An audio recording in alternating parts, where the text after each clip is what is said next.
the last person you'd expect to have this kind of thing happen with. He was trying to trade out of the deficit. So he did not tell anybody that he was losing money. He was still taking new investors in. And keep in mind, he did his SEC registrations. He had his private placement memorandum. So all of the things you're supposed to check were there. This is Brandon Turner, and you are listening to the Average Joe Finances podcast.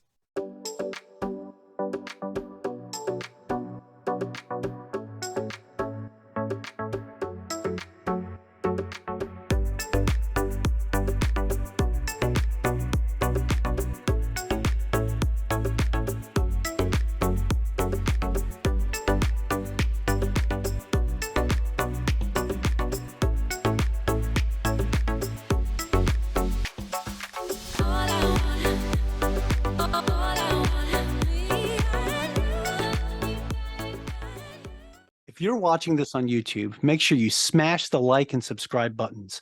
If you're listening to our podcast, go leave us a 5-star review.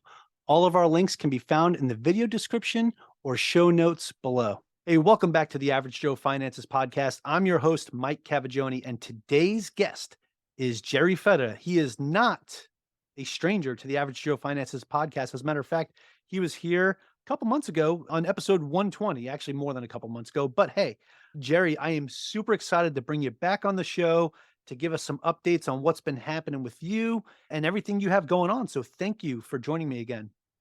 Yeah, Mike, it's great to be back on. I had a lot of fun last time and we had a good conversation. So I'm excited to dive into it more. I've got some cool things to go over today and some crazy stories to tell too.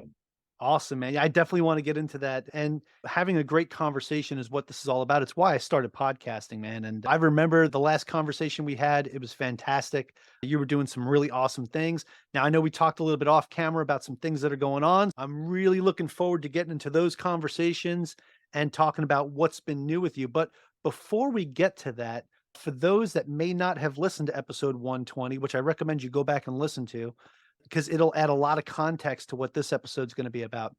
Go back and listen to that. But Jerry, for those that haven't heard that episode yet, can you just introduce yourself? Let us know who you are and what your story is. Yeah. I'm Jerry Fetta. I'm the owner, founder, and CEO of the brand Wealth Dynamics. And I've been helping families, individuals, entrepreneurs achieve greater financial freedom in life for about 12 years now. So I started what I call like retail financial services. I was a financial advisor. I was helping people with their retirement planning and mutual funds and stocks and bonds. I worked my way into being endorsed by Dave Ramsey in about 8 different states. I worked with Grant Cardone, Pamela Yellen. And so as I evolved, started learning more and more about what the wealthy actually do. And that's for me as like a former financial advisor, having all those licenses and the education, I started seeing like the dichotomy, the difference between what banks and Wall Street push on the average person versus what wealthy individuals are actually doing. And they weren't the same thing. So I started really studying that, reading, I like to call them old, dead, successful and wealthy people, biographies of those that have been around. They are the ones that founded a lot of the concepts that we talk about today. That's my story. So I love helping clients with that. That's what my company does, is educating on that, connecting clients with the right tools and strategies to achieve those things. Yeah, Jerry, one of the things I distinctly remember was that the phrase that you used, old, dead, and wealthy. To hear you bring that back up again, yeah, it definitely brings me back to the last time we had a conversation. But the last time we talked, you were doing something a little bit different than what you're doing now. So I want to get into that. I know some stuff happened. You've been doing a lot of rebuilding and rebranding and just building yourself back up because there was some stuff that went down. I think one of the things that we can get into as well is how your financial background, how that was able to help you overcome some of the challenges you faced after this big adversity that you faced. And for my listeners, just so you know, shortly after Jerry and I had our last interview, he had some stuff go down, and I'm going to let him explain that to you guys and your build back story of what happened. So if you could, Jerry, share that with us, please. Yeah, for sure. Just to give some context and background, I've been investing as a private investor for many years now. So the very first time I ever invested, it was actually a mutual fund. I was a financial advisor, right? So I did that, put a few $1,000s in, had to pull it out right away, lost money to fees and all that. And I think I spent that on a car or something like that. I was 18, 19 years old. And so as I started learning more about real estate, as an entrepreneur, I'm very busy, right? So I work 70, 80, 90 hours a week already. So I was very attracted to real estate, but I was like, I'm not very attracted to being a landlord. right? And so I was trying to figure out, okay, how do I get into real estate without getting into having this part-time job where I'm maintaining properties and stuff? And so the way that I did that is I had a very close friend of mine that had a private real estate fund. And he was in that game for about 40 years, phenomenal track record. So that was my introduction to like private fund investing. And I think this is a really good conversation for investors because the private fund space is a little bit like the Wild West. There's not a ton of oversight. There's not a ton of regulation in it. Invested with this fund because that experience was so good. I looked at other funds. And so I had actually my childhood friends start a foreign currency trading fund. Now, at this point, I didn't know much about foreign currency trading. And also with a fund really is a business. So you have to understand who's the owner and what is their management like and how's the operation run. And so because I had so much in real estate, I was comfortable with kind of speculating with a little bit of money. So I put some money into this foreign currency fund. And long story short, the fund had, I guess, at some point lost money. The manager, again, he's my childhood best friend since we were like 12, right? The last person you'd expect to have this kind of thing happen with.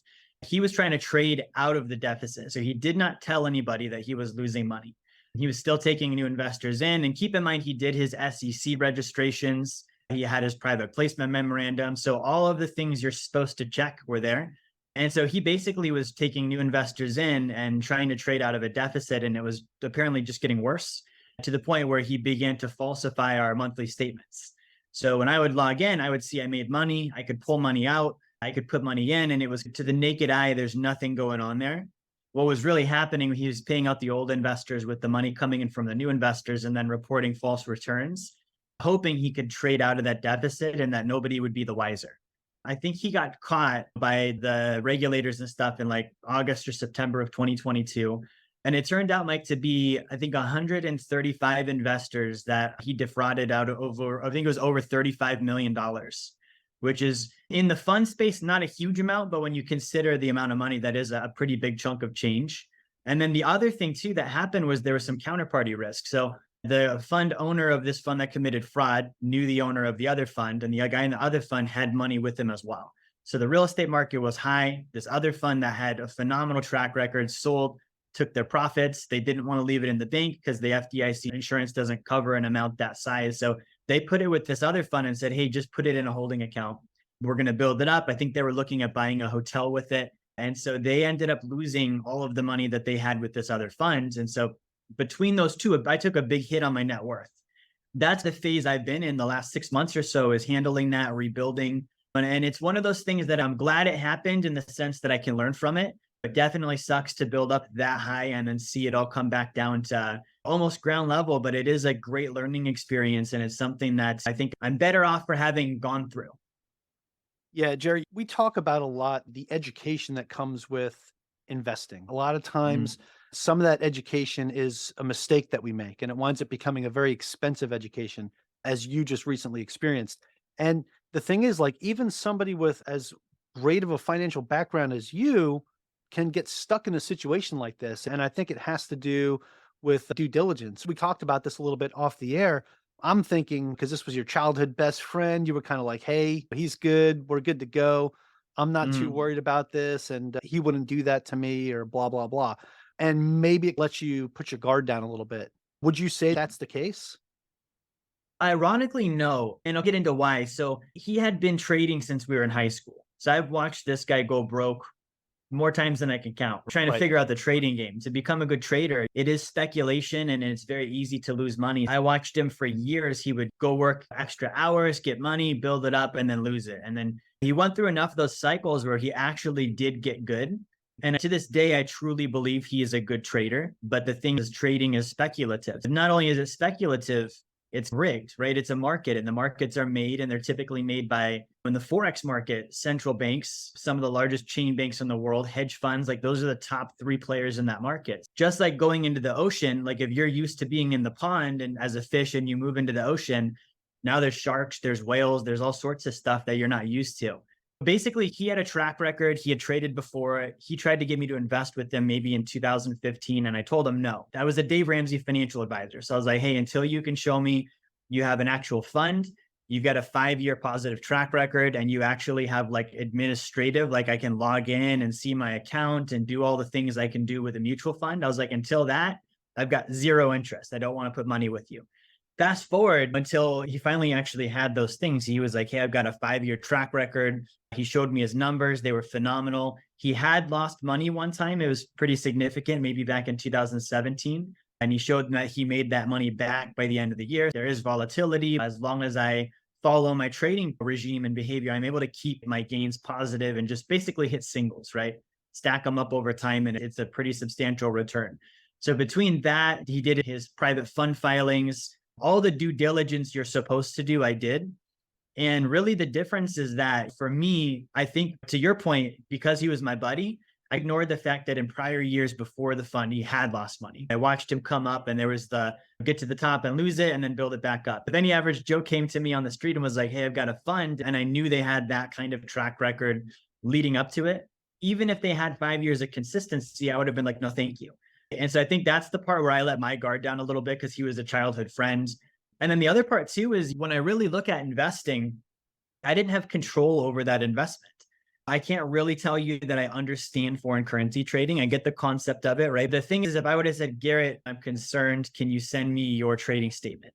I want to look at your trading statement. I don't know that I would have known how to read it, right? I didn't have the knowledge on day trading and foreign currency trading to know that. As an investor, really, we need to lead with education. And that's something I did really heavily on real estate. You guys know I'm really big into the infinite banking concept with life insurance. I did it really heavily there. And the one area that I really didn't, and I think again goes back to I knew the guy so well, was the foreign currency, because I was like, I don't need to know it because he knows it, right? And I trust him and that kind of thing. So yes and no, there was some permissiveness on my end, but it was the due diligence that most people would do on investing in a fund are the things I did. And I think that's why this is such an important story of don't just rely on that, really rely on your own knowledge and control.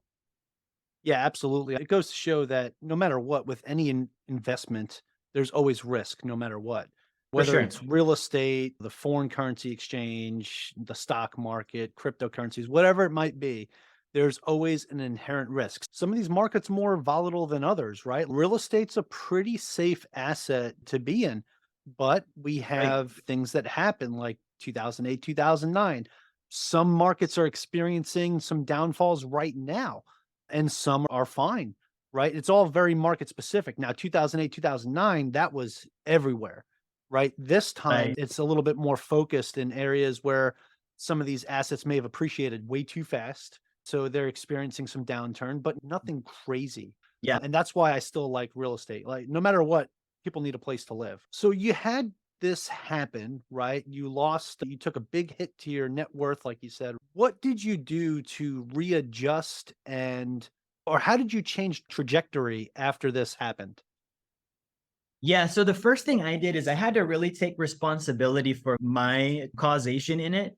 Like one of the things that's interesting, so I'm not big on victim mentality. They did this to me, this happened to me. Like for me, even if I get sideswiped in traffic by someone else and it's completely their fault, I still believe I was responsible for it. Right. And the reason why is the things I can be responsible for, I can control. So by giving that up, I'm giving up control. Even if factually they were the ones that did it, I want the control. Therefore, I have to assume the responsibility to have that control. Otherwise, it's not up to me.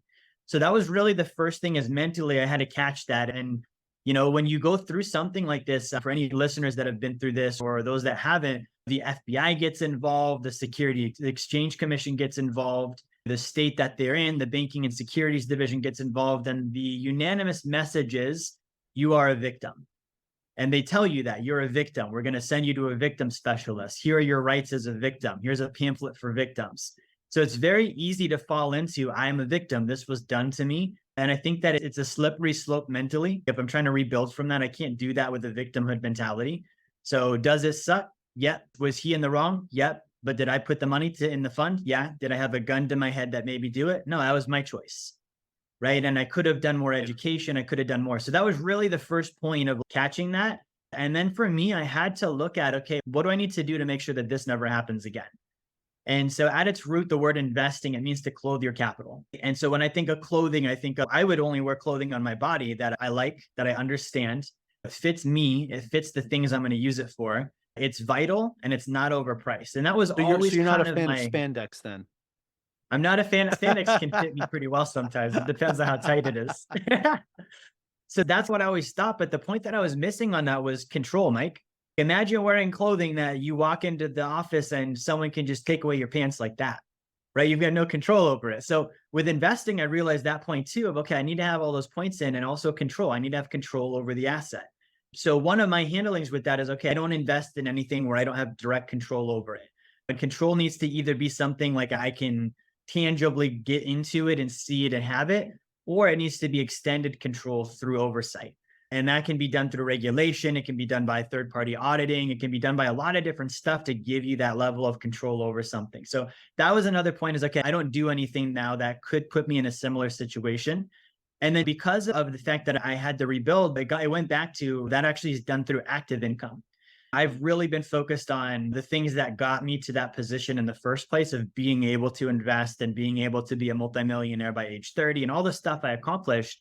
And that's really pushing on my active income sources, really growing my business, working with my team, sales and marketing and delivering services, because we have to have that earned income to then save and accumulate it so that we can invest. So that's where my mind has been at, what my plan has been. And that's what my attack has been the last 6 months here. Sure. Yeah. That's, you were able to take a situation that a lot of people would probably throw their hands up in the air and say, you know what, I'm done with this. I don't want to get back into investing. It's just not for me. You were able to take Right. a situation like that and turn it into a strength, right? Which is what you did. Right. You say, okay, look, I realized what my mistake was here. And this is what I'm going to do to rectify that in the future. So speaking of, now you're focused on hard assets, right? You're things that are Yeah. tangible that you can see, touch, feel, smell, right? So what are you actually buying right now or investing in right now to keep yourself in that state where you're buying these hard assets and where your comfort level's at right now? Yeah, I'm a bit of a more, I guess, aggressive in the sense that I can get back on the horse pretty fast, right? Like one of the things that you can fall into if you don't exactly pinpoint what went wrong, it's this general, this whole area is bad, I need to avoid it, versus everything else was fine. It was this exact thing. Right. And I think that can happen very easily as an investor could go through something like this and say, real estate is bad, or private funds are bad, or investing is bad. And it's no, investing in something where you don't actually have access and control is what caused this. Because I was able to pull out just that was the thing that caused it. I'm able to jump back in pretty quick and be aggressive with, okay, I need to get back into it and really not have too much lag there. For me right now, most of my investing, because I'm so focused on my active, it's actually been back into myself and my business. When you have a loss like that, obviously that represents a blind spot. And I've been spending a lot of time, energy, and money on, okay, how do I bring up my blind spots? How do I make sure that I can identify what caused this, et cetera, learn more, get more knowledge, get more education, and then also growing my business too. And at the end of all this, when the dust settled, the things that I didn't lose money on was my life insurance. I still had my gold and silver. I still had my business. And I still had the real estate. So the real estate fund that was like, you had some third party risk there, some counterparty risk. They were invested in this fund that committed fraud. The real estate's still there. So I still have those assets. The cash flow's gone down significantly because the fund is trying to recover, but that's still there. And so I looked at, okay, my hard assets, my real estate, my gold and silver, my life insurance, my business, and the knowledge that I have, they didn't go anywhere. Right? The stuff that did was invisible in the first place. I can't hold foreign currency trading. It's not like I can go check the door and make sure that everything is intact. Like it's not the same. So I'm doing a lot of focusing on that. For me, I really am doubling down on my life insurance policy. For me, that's like my dry powder. And so when I start getting into deals and where I'm really focused on with doing my hard asset investing is number one, it's got to produce passive income. It's also got to be an actual asset. So I'm really big at this point in time on, and I'm doing a lot of research and just planning with this is single family residential rentals and actually using first position home equity line of credit strategy for that. And then also seller finance on single family rentals. I think we're depending on the areas you're in, these are all Midwest, Mid-South kind of areas, but we're in an environment where affordable housing is becoming less and less of a thing. We've got these states and pockets where pricing is still decent. People can still get in. And I think that's going to start to dissipate over time. So I really think there's a window to get in on the single family rentals that are below median price, that have good cap rates. They've got good appreciation.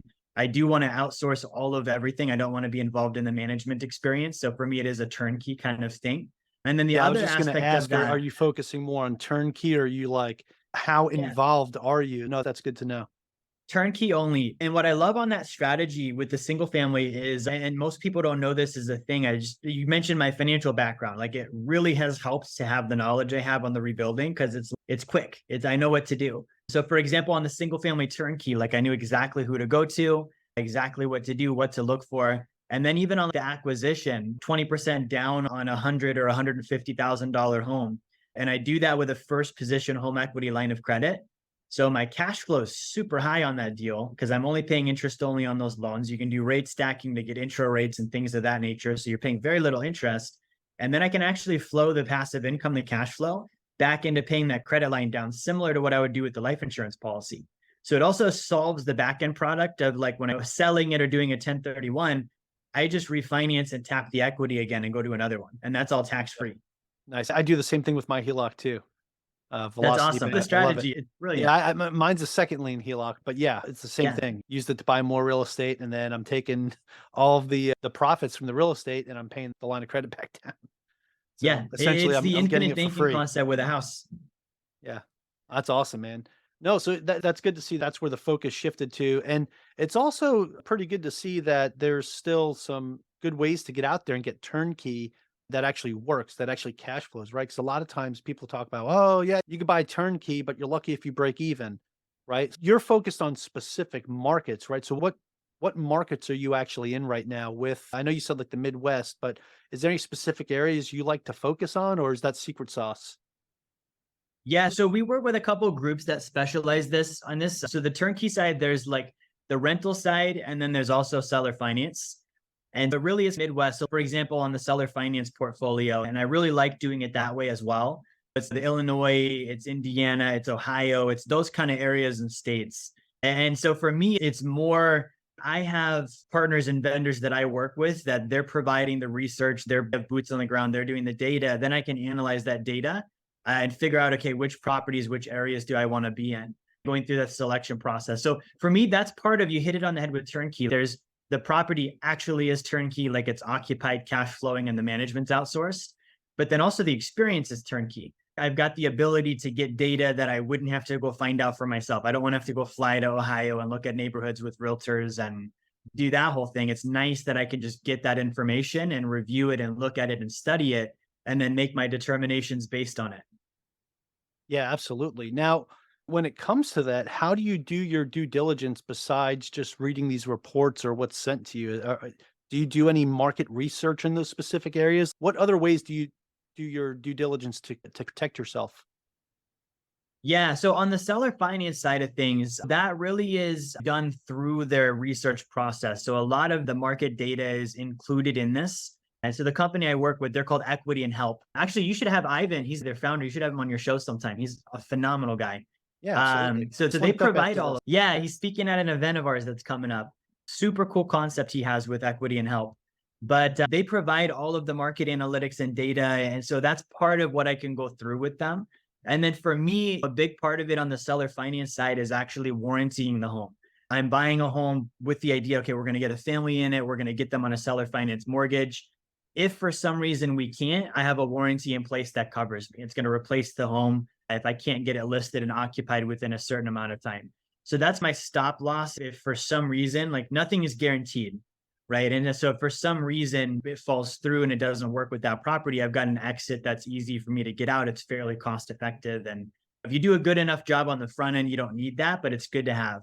And then on the equity side, it really comes down to looking at enough inventory, obviously doing your research and looking at everything. And then also like when I started really looking at turnkey, I was surprised at how many people don't want to do an inspection on the house. Like they don't want to spend the $300-400 to do an inspection on a home before you go in and buy it. And so for me, I'll inspect till the cows come home. Like I would rather spend that money and figure out everything I need to figure out going into it and have it be a little more expensive, but a great purchase on the back end, then shortcut that. Because that's where you have unexpected things come up. You can't expect what you didn't inspect. That goes for Yep. business and property alike. Absolutely. A lot of the folks that don't pay for the inspection wind up paying for it on the back end. And I can tell you from personal experience, because I've been in that camp before of, oh, yeah, I'm not going to inspect it. My GC went and looked at it. We're good to go. and I had a bunch of problems with that duplex, and it was a Yeah. very painful process.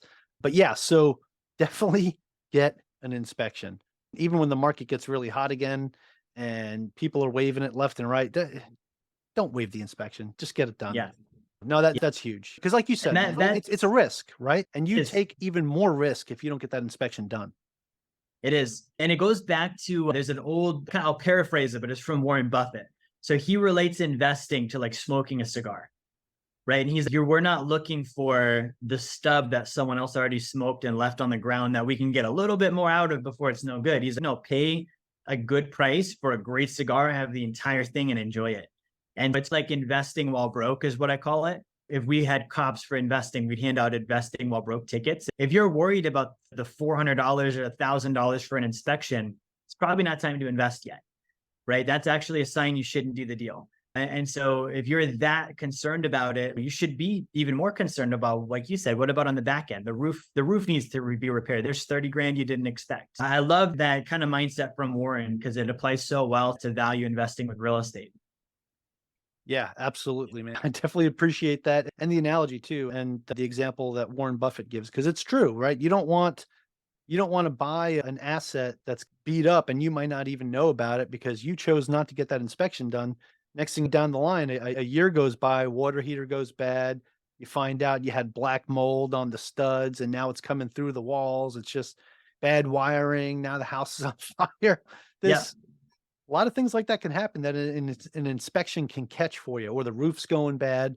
So yeah, a couple $100 for an inspection can save you thousands in the long run, for sure. And I think the other part of that too is the insuring on the rental side, having your anonymous LLC set up, having liability insurance in place, like just these little things that we tend to look at it as nickeling and diming. And it's no, really, if you're trying to scale, these are the things that allow you to do that. They're the stopgaps that you have. Actually, I want to do an analogy now too, since you had mentioned clothes, right? So it's, oh, you don't want to be able to go into work and have somebody just take your pants, right? Yeah. The clothes that you wear should be something you're comfortable and something that the LLC, that's your closet.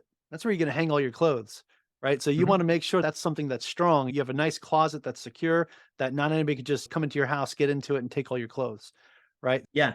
There we I go. love it. I did my piece right there. All right, Jerry. All right, so cool. So here's a couple things. We talked about some really awesome things, right? From the build back that you had to do, from the fraud that you had to deal with, and losing a lot of money, to where you are now, focused on these hard assets. And when I say hard assets, it's not just the real estate; it's also your life insurance. You're leveraging debt in a good way by using those first lien HELOCs to use that to buy more real estate.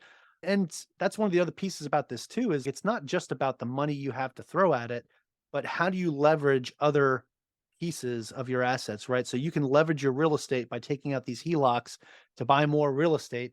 Now you're leveraging your debt, you're leveraging your real estate, you're using your assets to get more assets, right? I really appreciate you sharing that with us. That it's not just the, hey, yeah, I'm buying some turnkey. No, there's a lot more that went into that.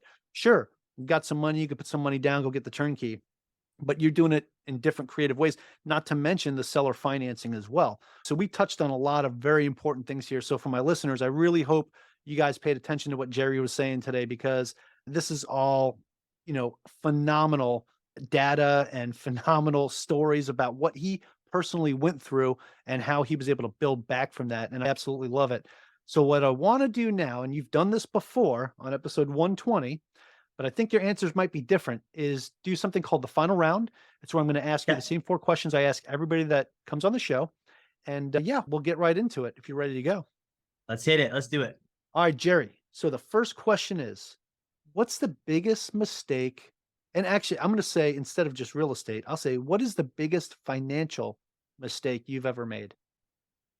The biggest financial mistake I ever made was not protecting my assets on the front end. And part of that's the knowledge, right? Having the knowledge, the due diligence, that's a protection move for sure. Okay, absolutely. And we talked a little bit about that today for sure. Okay, next thing, Jerry, is, and this kind of ties into that question as well, but what is something that you've learned that you wish you knew when you first got started? I think through what I've experienced recently is how quickly you can do this when you have the knowledge. And it makes me wish that I did the knowledge thing sooner, which is funny because I did start studying this stuff when I was 18. I wish I started when I was 12. If I like knowing what I know now, how quickly I'm able to bounce back from this, it just shows me how powerful it is to have knowledge. Shows like yours where people can get this. It's invaluable. It's what gives you speed in building wealth. Absolutely. I wouldn't call it invaluable. I'd call it valuable. So Yeah. just want to point that out. Okay, real quick too. The next question, again, this also ties into that. And actually, I'm interested to see what your answer is going to be because it's probably going to be different than the last time. But do you have any tips or tricks that you would recommend to someone that is just getting started out today? Okay. So if you're just getting started out today, I would say save up before you do your first deal. There's this myth of start early, and there's this really like being anxious to get into investing. It's dessert. I want dessert. Do your proteins and stuff first, right? For me, starting with a larger number, it makes you do more due diligence on the deal. Because if let's say you start with 10 grand, depending on who you are, maybe that's a lot of money, maybe that's not. For me, that's not a lot of money. So if I lose 10 grand, I'm like, okay, cool. I can make that back tomorrow. It's very easy. If I build up to, let's say, 250,000 instead, the decision making that I make on 250,000 versus 10,000 is night and day different. And so there's something to be said for building up to that amount. And then it also proves that you can do it, right? When you get the first deal done, there's this almost like a vacuum of, okay, now I don't have money anymore. Yes, it's growing and I'm getting a little bit every month, but I need to go reproduce what I just deployed. So if I've done that to the level of I built up 100 or 250, I've actually got myself a track record of, okay, I know how to earn, I can save it, I know where to put it, and I can build up to the next one and do another deal much quicker. Man, absolutely. I love that. So for all of you that are listening right now and you're just getting started out, heed Jerry's advice, right? Because it's one of those things that can change your life. Do it the right way. If you're going to invest a certain amount of money into an asset and you say, man, if this goes south, it's really going to hurt or I'm not going to be able to handle it, it's probably not the right time to start just yet. Maybe save up a little bit more. So definitely appreciate that perspective. Okay. And the final question of the final round, Jerry, is do you have a favorite business, investing, or real estate related book or podcast or both? And if you can remember what you said on the last episode, try not to say that one again. Let's do something new. Okay. Let's see. I think last time I probably said Nelson Nash's book, Becoming Your Own Banker. This time, actually, I'm pretty sure that's what it was. I think it probably was. If I go back in my notebook and look, I guarantee it's probably what it's okay. I write those down. Since we talked a little bit about equity and help and Ivan, and so Ivan has a book he releases called Real Estate Philanthro Investing. Real Estate Philanthro Investing. And so I read that book. It's a phenomenal read, but it's an introduction to a concept on seller finance real estate that I've never seen before. And so for me, just the title Philanthro Investing, it's a way of investing where you create an impact on humanity in a very positive sense. And I love that side of it because it's beyond the rate of return. There's also, you're doing good for people and it makes you really proud of what you're doing. So I love that book. That's a great read. All right. Awesome. Thank you for that recommendation. I wrote it down and I also want to get in touch with Ivan later too. That's awesome. Okay, Jerry, that is it for the final round. However, I do have another question for you, and this is probably the most important question of the interview. So for those that have not listened to episode 120 and they may not know where to find you, where can people find more information about you? You have a website you could share with us, social media, anything like that? Yeah, we have a website and everything. On social media, we're the most active, probably on Instagram and TikTok. So just add Jerry Fetta, just my first and last name. That is Feta. So 2 T's, like the cheese, but twice as good. And then the website, you can go to store.jerryfetta.com. We've got free content, blogs, videos, all sorts of stuff there as well. All right, awesome. Jerry, thank you. I'll make sure I have all those links in the show notes for everybody so they can copy and paste or click away. Just don't do it while you're driving. All right, so to close things out, do you have any final thoughts for our listeners? I would say the rebuilding thing, right? There really is no such thing. If it's an activity you should always be doing anyways, right? Like we don't re-sleep, we just sleep. You do that every day. We don't re-eat, you just eat. We don't re-breathe, you just breathe. So for me, and if you've ever been through this as a listener where you're like, I'm having to start from the ground up, you're not rebuilding, you're just building. Like you were going to build anyways. You're all like, if it's financial freedom, we're just always building all the time. I like to work out. I don't re-work out. I just go to the gym every day. So it becomes a behavior and a habit. And I would say to embrace that. And sometimes you're building from a higher position. Sometimes it's a lower position than you expected, but it's at the end of the day, it's building. You're building towards your goals. Awesome. What a great perspective. I really appreciate that. All right, Jerry. So again, I want to thank you so much for joining me today to hear your story and see what you went through shortly after our last conversation to where you are now and how you've built back from that. Absolutely amazing story, man. And I wish you the best. And I really think this episode added a lot of value to my listeners. So again, thank you so much for joining me. I also want to thank my listeners for joining me and our special guest, Jerry Fetta, on the Average Joe Finances podcast. Go leave us a 5-star review and tell us what you liked about today's episode with Jerry. Aloha from Hawaii and have a great rest of your day. Thank you for making it to the end of this episode. Greatly appreciate you being here with me today on the Average Joe Finances podcast. If you haven't done so yet, make this the episode that you go leave us a 5-star rating or subscribe to our YouTube channel. The Average Joe Finances podcast is for informational and entertainment purposes only. Have an outstanding day.